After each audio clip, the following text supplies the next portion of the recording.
Terima kasih sudah klik video ini. Tapi jangan lupa guys, klik tombol subscribe karena subscribe itu gratis. Dengan subscribe kamu support channel ini terus untuk upload hampir setiap hari. Ingat, subscribe itu gratis, gak ada ruginya kamu klik tombol subscribe guys. Assalamualaikum warahmatullahi wabarakatuh. Saya dari Aceh, Pak. Saya ingin menyampaikan sedikit saja. Saya kadang-kadang berpikir kalau beras di Aceh saat ini stoknya mencapai 30.000 ton, itu tahan sampai 6 bulan ke depan. Sementara itu belum panen raya. Yang kedua, ini siapapun yang membuat regulasi nantinya,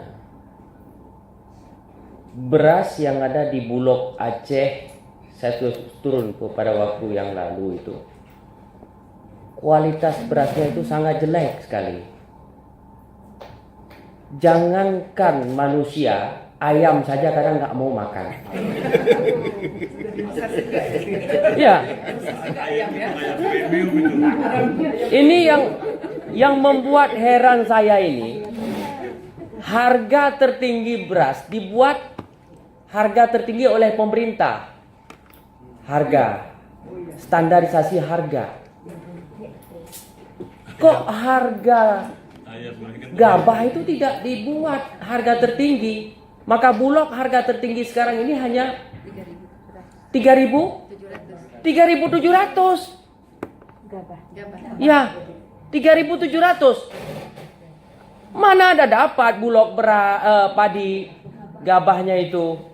Karena harga di pasaran sekarang itu, agen-agen yang masuk ke sana itu 5.500. Kalah dong Bulognya.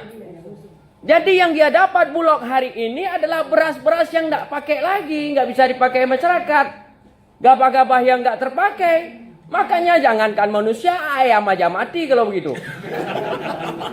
Ini yang tidak dipikirkan oleh pemerintah, harga tertinggi gabah. Kalau harga beras tertinggi, iyalah. Tapi Bulog ini kelepak-kelepak, ini nggak bisa berbuat apa-apa dia. Ya, Bulog menjerit. Pak, tidak dapat kita beli, Pak. Harga gabah tertinggi karena 5.500 masuk semua agen ke sana. Nah, kita dapat dari mana? 3.700. Dari mana dapat? Nggak ada. Maka ini harus diperhatikan dan harus dipedulikan oleh pemerintah. Bagaimana Bulog juga bisa menjadi perpanjangan tangan dari pemerintah terhadap kesejahteraan masyarakat. Jadi Bulog itu bukan tempat penyimpanan beras-beras yang sudah lusuh.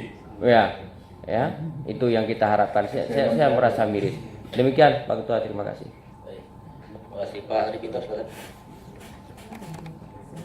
Berasnya dari Singapura.